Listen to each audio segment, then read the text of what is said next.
Hi, you're listening to It Happened to Me, a rare disease and medical challenges podcast. The mission of our podcast is to support you, our listeners, and to create community as you confront the toughest challenges in life. All of us will experience health hardships. The real question is how we adapt.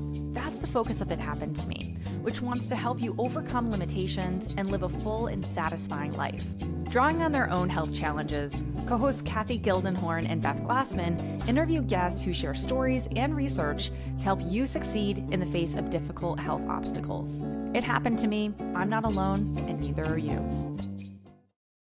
Today on It Happened to Me, we're sharing a story that underscores how quickly life can change, even when everything seems perfectly healthy. Our guest is Kathi Lopez, a retired business owner who was active, thriving, and feeling well when she suddenly experienced vision loss in one eye. That frightening moment led to a diagnosis of giant cell arteritis, a serious inflammatory condition that can cause permanent vision loss if not treated properly. Kathi was also diagnosed with a very particular inflammatory disease called PMR. It's a related autoimmune disease that causes widespread pain and stiffness. Kathy has lost vision in one eye, but she has not lost her voice. Today, she will share what it was like to go from healthy to navigating a serious autoimmune condition, the importance of listening to your body, and what she wishes other people, and particularly healthcare professionals, knew about the disease. Kathy, welcome to It Happened to Me. Thank you so much for joining us. Well, thank you for having me. I'm excited. Let's start at the beginning, Kathi. Can you take us back to the moment when you first noticed something was wrong with your vision? Well, there really was no notice per se. We just happened to be 2 hours away at a hotel. My husband was going to be having a heart procedure that morning. And I got up and felt really strange. And I went in the bathroom and closed one eye and thought, okay, that's fine.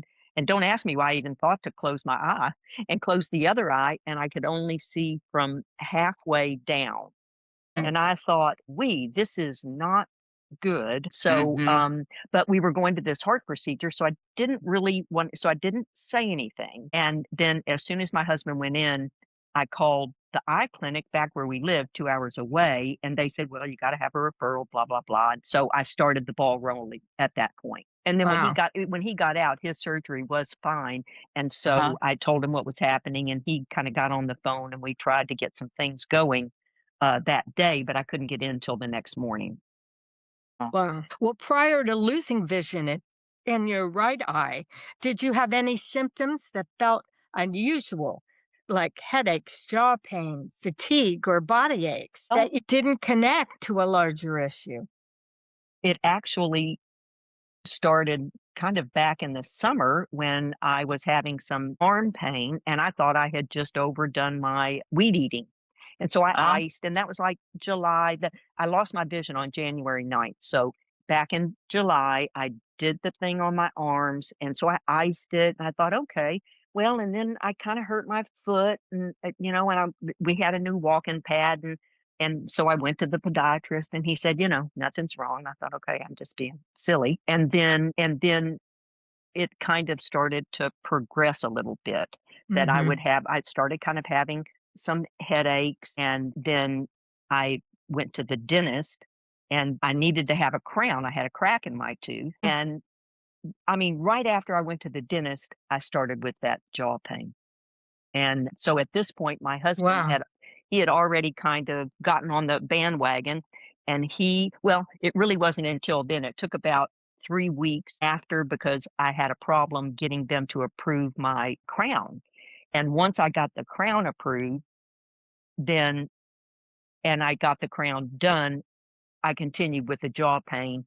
And that's when, sinus pain, jaw pain, head pain, couldn't lay on the back of my head. And so then that's when I went to the doctor that like the first week in December. Did they recognize right away? Oh no, they did not know anything. They gave me a prednisone shot, a steroid shot, and a CPAC. And so that was that first Saturday in December. So the following week is when my husband found the diagnosis. And Wow. everything checked out. It was this, temple thing, and it was the jaw pain. I couldn't even chew more than 10 times before having to rest. I mean, it was horrible. So I said, this year is our 50 years of marriage, and he has had some health issues, and I never have. So I asked him to go to the doctor with me because, I was telling them these symptoms I was having, and they Yes. acted like I was crazy. And so he went with me and laid out that he thought this is what it was, and all the symptoms. They had done some blood work, and really the C-reactive protein, which is the inflammation marker, was quite high, but she kind of acted like it wasn't high. It's supposed to be under 1, and it was 19. Wow. Like, hello. Let's go back for a second. So how quickly did you go from something feels off to understanding you had a real medical condition here? How many weeks passed? It would have, starting from the 3 original. weeks? Yeah. Well, actually, From a couple of months. couple of months. Couple of months. I see. Yes. All right. So then tell us about getting this diagnosis and how it felt.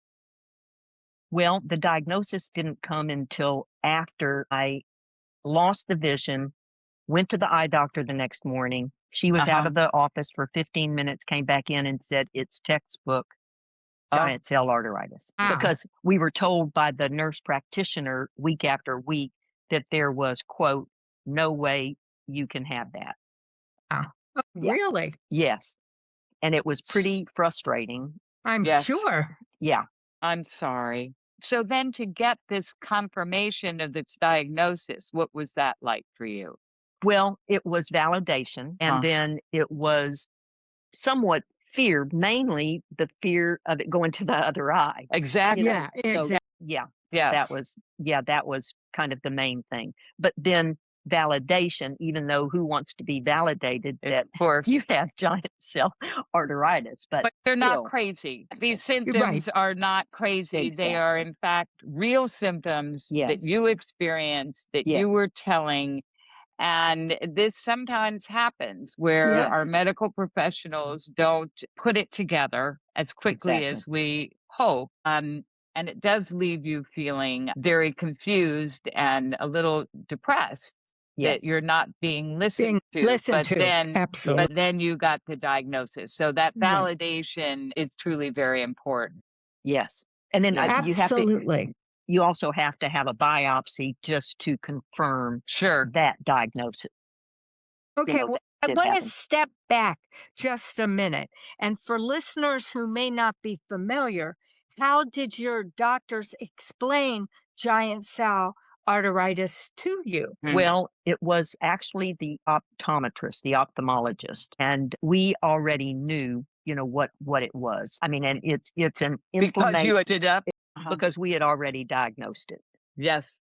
And Yeah. we had actually set into place. I was supposed to be going to a neurologist. We had lined up and lined up. I was lined up for an MRI for a visit to the neurologist to further, since they didn't seem to say that that's what it was. We were going to keep going until we found out what it was. Those were the next steps. And does it end up as GCA genetic? It can be genetic. What I read is that it is Northern European ancestry that can be genetic. Other causes it normally doesn't happen to anyone under 50 or 60. It's sometimes women who are otherwise in good health. It can also be because of infections and viruses that then allow that, weakens your immune system, but also the inflammation that your body starts to fight off actually targets the wrong thing. Oh, So wow. it's fighting against you. Well, it's an autoimmune disease, so it's fighting your body. Yes. And it's Yeah. an inflammation of the inside of the arteries, in the large Okay. arteries of your head, neck, and shoulders, really. And so it that's what happened. It because it that there's a narrowing of that artery, it stopped the blood flow to my optic nerve. And then Uh-huh. that's how that happens. So So, Kathy, what was the hardest part of adjusting to the vision loss for you? Psychologically, physically, emotionally? What would you say? it was really physical. Mm. Yes, very physical because you couldn't number one, that was kind of the vision that I lost in my right eye was my basically my good eye. It didn't have astigmatism and, I see. I needed reading glasses in that eye. But my left eye, I had astigmatism. So Ah, initially I couldn't see out of my regular glasses with my left eye. So that made that part very Mhm. different. Well, how has so, losing vision uh, in one eye changed your daily life and your sense of independence? Well, I was luckily enough, I am able to drive. If I'm, behind the wheel, yes. if I'm just focusing through Lucky that left, you. Mhm. yes, I feel so lucky. If I'm focusing and I'm just driving, on the one thing, that's beautiful. But if I have to be sitting down and standing up and walking, then it's a real off balance issue. So you feel real wanky and especially in a restaurant when it's in a environment that you're not used to. But even at Right. home, if I'm sitting and then I stand up, I gotta, I hold on and so it's a Hmm. balance issue. And then even the starting to walk, you kind of are like, you know, is that woman drunk? It's kind of Kathy, So do you have any depth perception problems now? absolutely. Steps. Yes. Yes, this Yes. is what I have experienced. I also lost vision in one eye. And when you lose it as an older person, so steps become very hazardous. So for our very. listening audience, I find it particularly going down steps. Kathy, is Oh that yeah. Yeah. your I was going to say I have the Absolutely. same issue, and it's yes, going down steps that's down impossible. step? When Ups you go are up, so much you're easier. you're able Yes. to see the riser. You can still see Yes. the riser, but going down. So this really puts you at peril, Kathy, for curbs.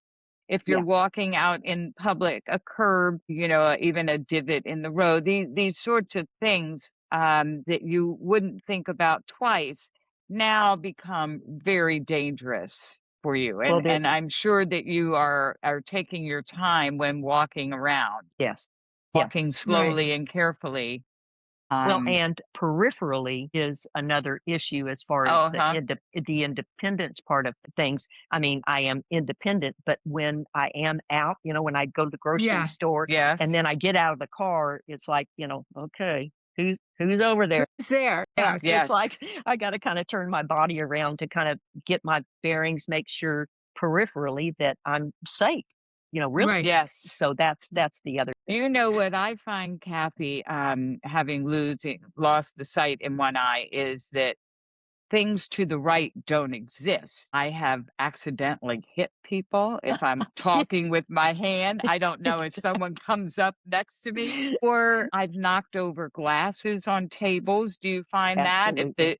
your water glass is to your right Yes. and the water is clear in a clear water glass and down it goes? So these sorts of things. On a white tablecloth. Yep. Exactly. Yeah. Well, Yes. and it's now wonderful because my husband, when we go into a restaurant, for example, he will say, "Where do you want to sit?" And I Ah, got to kind of Oh, think about it so that I'm sitting somewhere so that I'm seeing you out can of my see the left most eye. things. Yeah. Yes. And then I take all those things that are on the left and put yes. them in front of me Perfect. so that Perfect. the You glass Yeah, it doesn't get readjust. works. knocked over. Yes. Were You there other readjust. accommodations or Yes. tools that helped you Oh, adapt early on? I think that early on, I especially with the vision, I asked the optometrist, the ophthalmologist, what can I do? Exercises because I'm big on that. Well, everybody kind of poo-pooed me. Oh, you can't do anything. It's gone and my Right. husband went online and found tips for monocular vision, and Oh, they have been absolutely invaluable. There are exercises that you can do, oh. or there's tips like focus through your good eye. I mean, that doesn't sound Can you important. send Kira Yes, the links to this? And I in the will. show notes, I would like to have all your wonderful Okay. resources. My husband is the resource, and you can't Aren't you have him, lucky? but Yeah. you can borrow him anytime you want. I mean, Okay. how he found the diagnosis, and then with It's each remarkable. step of that, he found these things that would help. I mean, I wanted to know, and I think it helped for me in the beginning. After the Mhm. diagnosis, when you're just kind of lost a little bit, Mhm. is that I wanted to figure out why, kind of go down the path and look where my health was, because I was healthy, and, see how that happened. And then you've got medications, which we will get to. So he also, there were things that you could do to lessen the side effects of these medications. So Wow. I really focused on exercising my eyes, well, trying to get it took about 6 months to get the left eye right, Uh-huh. and I had to, we say, sign a whatever you sign that says you can't ever come back. And in other words, they would not let me come back again, but I kind of wrote my own eye prescription because they kept giving me the Oh, wrong one. I had four of them, I guess. Anyway, Oh, no. but that took that. But I think that also delayed my acceptance. It's not that I really ah, thought that I'd get my vision back once I had that right on the left right. eye correct, but I thought that it would Improve. that it would bring world peace, Yeah. once it was right. But so there was a little delay. So, but Okay. yeah, doing those things, being active in whatever I could do to try to be the one to make it. Well, you were also diagnosed with PMR. And how did those symptoms show up for you? Well, that was, I believe that going back to it, because we ended up at the rheumatologist is where you really have to go for these sorts of things, which I'm sure y'all know with any sort of immune deficiency situation. The initial symptoms of PMR were the arms that I thought that I hurt by doing the weed eating. That PMR, the polymyalgia rheumatica, is in the joints and mainly in the soft tissue that surround the joints. So that's where the PMR is, and it's more in your neck, shoulders, and hips. So whereas the giant cell arteritis is more in your head, neck, and shoulders. So anyway, but that's how it showed up, and that, I guess, I don't know if that allowed the giant cell arteritis to then accelerate and become, then once I got to the jaw situation where I couldn't chew, then that was really the most dramatic. It was like, I'm not going for it, because they, you know, said, we can give you can go to physical therapy for the jaw. What do you call it when you can't, um, TMJ? PMJ. Yeah, Yeah. Yeah. they were going to do, and I said, I'll do anything. I'll do Right. anything so that I can ever chew again. But that's one of the main symptoms that kind of point to the giant cell arteritis and the temporal. The temples were kind of sunken in. I mean, we kept telling them, but they didn't listen. But that's okay. So just to recap, you have GCA and you have PMR, both of them. Yes, So ma'am. I'm wondering how these two interact in the body and how does that affect your daily life? Well, with each of those, it's more, I guess, pain related. So Okay. trying to balance the exercise so Uh-huh. that you don't get stiff, because that PMR is noticeable, makes everything stiff. And Mhm. then the giant cell arteritis, which is more the jaw pain, but that has calmed down quite a bit with the Ah, medication, that, so that's pretty well gone. Wasn't that Yeah, wonderful? yes, Well, yes, that's that what is I was wonderful. gonna ask you. What treatments was your body able to respond to? What was helpful for you? Well, what they initially do when we went to the emergency room early on, like after Uh-huh. they gave me 60 milligrams of prednisone per, Steroids, yeah, per day, uh-huh. steroids. So it's the steroids, but Which what is a happened, lot of steroid, by the that's a way. steroids. It's a lot 60 milligrams is a lot of steroid. Well, it Yeah. is, and probably if what happened is we went to the emergency room, they couldn't do anything because it's a special doctor that has to do the biopsy, and Mhm. they gave me the 60 milligrams of steroids for 5 days because I had this neurology appointment. And I see. then the day after, we went back to that nurse practitioner to get a A prescription refill. for the steroids so that I wouldn't get off of them. But and she once again said, quote, "There is no way that you can have that," is exactly what she What she said. said. Well, oh, she Yeah. said that every time. Anyway, Uh, Wow. she did give us the prescription for 20 milligrams, but said, "Don't take it if you don't need it, because if you stay on the prednisone more than 5 days, you have to taper off." So five right, days later, I didn't take the 20 milligrams. And then, of course, I had this neurology appointment that didn't pan out, and Oh, then that was on the 6th, and I had to postpone that for a week, and then on the 9th is when, and I was not on the prednisone. right. So, but the Well, prednisone and also a drug called, well, it's Tyene, and it's an injection, and it's toxilimabod, which mm, was actually it's a weekly injection, and it was developed for extreme COVID cases and for long COVID, and ah, it is set up for people with giant cell arteritis to taper off the prednisone, those high doses of prednisone. And then I thought that I would be getting off that, but I was kind of informed by the rheumatologist that I'll probably stay on that maybe forever, because that actually does do what the steroids do, keep the inflammation down, which is really the major issue, without the really bad side effects of the steroids, which is high blood pressure, diabetes, and right. everything else in the world. Looking back, do you feel your symptoms were taken seriously right away? No, Why or why not? I don't think they knew. I mean, I honestly, by the time we got back to my regular doctor, he Yeah. said in his 30 years of being a doctor, he had only seen 2 cases. this Uh, is what happens. This is very yes, typical, Kathy, yes, of everyone we talk to. You're not alone. Absolutely. You're yes, not alone, Kathy, because we talk to people with rare conditions. And, in medical school, they don't cover all these conditions. So this is a exactly. very typical It's statement. so true. I've Yeah. had a doctor thank me for teaching him about my condition because he'd never heard of it. Well, that's a great doctor, Yeah. Hmm. that actually thanks you for that, because I felt like, anyway, that was a real shortcoming, I thought.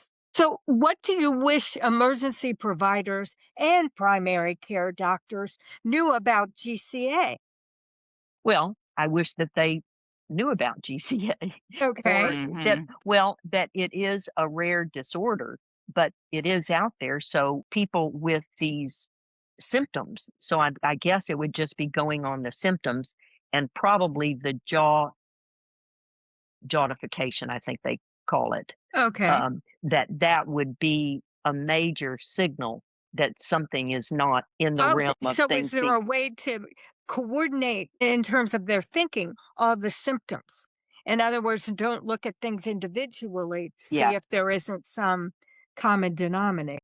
exactly. Yes. And just that they would be open to what their patients are telling them. And in fact, had the nurse practitioner gone after we met even the first time with a little bit of the high inflammation marker that I had a high sedimentation rate, which is another thing that points to the GCA, which is also dangerous. Both of those things are very dangerous. Had she at least looked into it just like Yeah, gone did home a that little night. research. Yeah, Yes, and yeah, thought, that GCA, I wonder why she said that. I said it yeah, wasn't yeah, possible, but maybe it is, to be yeah. more open. And a lot of people come in with aches and pains, and even the polymyalgia rheumatica for some people that would take a long, that you would just think it was old age and, that was it. But just that there would be more listening on the side of the doctors of the patients when there really was a problem. So, Kathy, in looking at your history, you went from being a relatively healthy, retired business owner, and suddenly you find yourself dealing with a chronic condition. I wanted to ask you, how do you find joy now? You know, I got one eye. It, It's like my theory was in the beginning, two eyes are overrated. I got one uh-huh, eye. uh-huh. There's so much to be joyful for because Good, there are so good. many other things that can still go wrong that are wrong that other people have to deal with. And Mhm. so, you just suck it up and you do what you can to improve your own condition as much as you can with the medications that you have to take care of these conditions. Kathy, when we talk to people on our podcast who have gone through difficult medical journeys, just as you have, we find that there is a support group of some kind. And it can be, as you said, your husband, your family. It can be actually a support group. It can be a community. And what was there for you to help you navigate this? Well, I mean, Your husband. Sounds like it your was really husband. my We all want a piece of him, Yeah, is well, all I and can say. really. I mean, Yeah. even that my husband, he took me seriously, and Yes. he had medical issues, so I was kind of always when he was having problems, getting on the phone, getting the appointments, doing all that, and so I Um, just had to number one do that for myself, but then having him as a resource to be yeah. able to actually find these things because I had googled my symptoms too, Right. but and having somebody behind you encouraging you to find out what it is. And Be that's not, legit what you were feeling yeah. and experiencing, which is so key. And some people don't have that. And unfortunately, you have to either find the angel, and they're always Hmm. there, and they may be Yeah. your best friend. And you just, it's a hard thing, but I was really lucky. And of course, the family has been fantastic too. You Wonderful. know, Mm. Is so important. You yes. have how many daughters do you have? Just one daughter One and her daughter. husband, and she's in the Mhm. medical. She's a doctor, so I Oh, Oh, mean, wonderful. she's a PhD, and so Ah, she okay. is public health. So Oh, but she oh, knows, oh, yes, so she so knows a whole lot. In the beginning, we just didn't mention as much. I mean, she had her life, and the other side of the family was having some issues, and I so see. you just don't want to say anything. And John was on top of everything, so it really wasn't until later that it was kind of the emergency room when, Uh-huh. we had to tell her something was up, but she Yes. was having some health issues at the time too that she hadn't Oh, I'm mentioned to sorry. us. So it was just Uh-huh. like it was a whole big So it was whacked out thing. sharing, mutual Yes, sharing then. And I'm sure that brought the whole family together absolutely. because you're oh, there for each other. Isn't that Yes. beautiful? it's beautiful. And the people who don't have family hopefully have friends, Right. that and you've got a friend. Well, don't be afraid to use your friend too to bounce things off of, or I don't know, maybe they need a service of some people to look things up when you're not computer savvy, to find Right. things. But we really find it is truly important to have a community around you. And you're exactly right. Yes. You may not have a close family relation, but a close friend. Yes. Or you can go once you get a diagnosis, maybe there's a support group. But Yes. having someone around you, I think we've found that that is crucially important. The other thing that you have talked about that I think we have found has been very helpful is exercise. And you have talked about this throughout. And it sounds like you're an active person. Weeding, you were talking about. So it sounds like you're busy physically, which we also find is very, very helpful in this coping mode that you're in at this time. Well, and it's not rocket science. Don't Mm, make it any bigger deal than it has to be. All you got to do is move. And I have mhm. like made up little routines. And if it hurts too much, I make up another one that doesn't hurt. Yeah. It's you Oh, just good have for to you. move, do a little dance step. There's so many things now on the internet too that are easier exercises that you can Mhm. do. It doesn't have to be 30 minutes or an hour. It can be 5 minutes. Just do a little bit helps. See, can I Absolutely. also say, finally, I think your attitude has also helped you cope with what you're dealing with. In listening to you, you're very optimistic, very positive, and that goes a long way as far as dealing with what life has given you. Well, and I think that people, it's sometimes hard to be that way because what I Mhm. have, I've still Absolutely. got one eye, I mean, it can be a lot harder and not be so happy. You know what I mean? Right. Right, But I think right, the thing is, don't give up. Don't take no right. for an answer. Don't just keep going. Keep trying to find out what it is. Challenge your doctors to find out. And the pains that you're having, other thing is to get that ultimate doctor, let's say it's aches and pains. So it's a head thing. So get the neurologist. If aches and pains, it was hard to find out to get a appointment with a rheumatologist. And that was what, I really needed. What you Mhm. needed. But Yeah. get Yep, to a specialist, and your general practitioner doctor is the one that has to give you that referral. So yep. get those referrals, demand the test. You got a headache and they're not going away, make them give you an MRI and have that documented from the doctor that you're having Right. these situations in order that insurance would be able to pay for it. If insurance says no, find out why. I lost a month trying to get the crown because they didn't actually see the crack in my tooth in the x-ray that Mm. the insurance. I had to That's get a crazy. Oh, special, so get to the bottom of things, but it takes a lot of effort. It does take a lot of effort, but just don't say no because Right. it's not a death sentence, Well, so many this times. is beautiful. It sounds like wonderful advice for people just diagnosed with GCA or PMR. And is there any other advice you'd give to someone that was just recently diagnosed with either condition? Well, your life's not over. You just got to you got to find a workaround. huh, As we say in our family, you just got to MacGyver it. You got to find the uh-huh. workaround. You can't walk straight. Well, get a cane.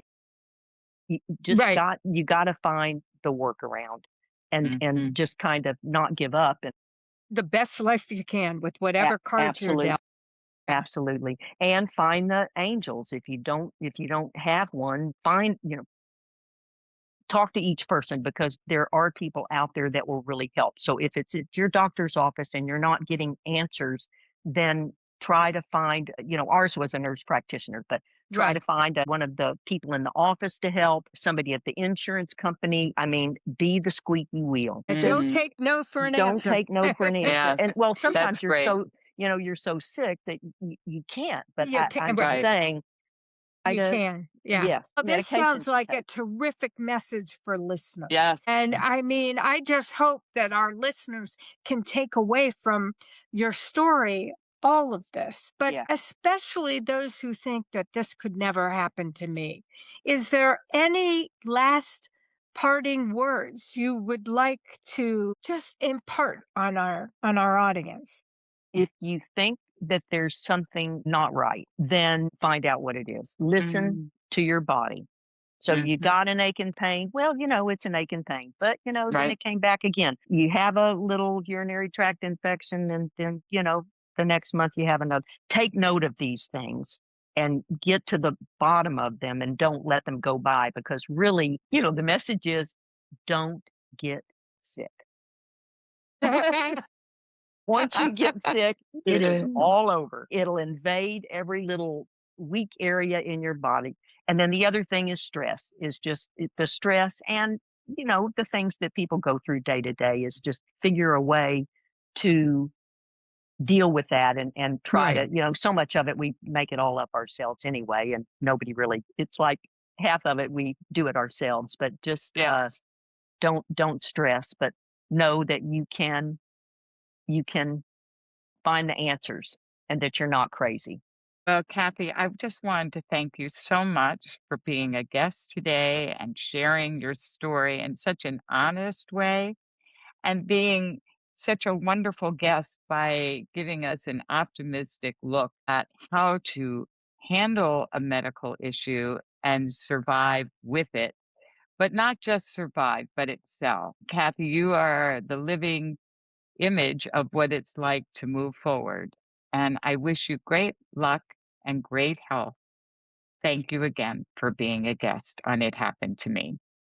Thank you so much. This was Well, a very and y'all honest episode. really have a great your program is so good because I've listened to a couple of episodes and it's so Oh, well, helpful to thank you. people Thank you in so these much. situations, and they should help. And the support group thing, I really, I encourage that because I think that which is Absolutely. also and Which is haven't been really, I mean, that's the perfect place to leave this Yes. yes, episode because the reason for this is it happened to me. I'm not alone and neither are you. And what we're really trying to do is build a community that knows we're all in this together and we can all survive together. That's right. absolutely. We just got to have each other's back. Hmm. Thank you. Thank Thank you Thank you. so you. much, Thank you. It was so wonderful. Thank you for listening to this episode of It Happened to Me. We encourage you to learn more at ithappenedtomepod.com. Please use the contact form on our website to submit your guest suggestions, comments, questions, ideas, and feedback for the show. You can also email us directly at ithappenedtomepod@gmail.com. We would really appreciate it if you can leave us a 5-star rating and review on your podcast app like Apple or Spotify. This helps others in the rare disease and medical challenge community find us. It Happened to Me is created and hosted by Kathy Gillenhorn and Beth Glassman. I'm Keira Deneen from DNA Today, and I serve as our executive producer and marketing lead. Amanda Andrioli is our associate producer. Ashlyn Anokian is our graphic designer. And remember, it happened to me. I'm not alone, and neither are you.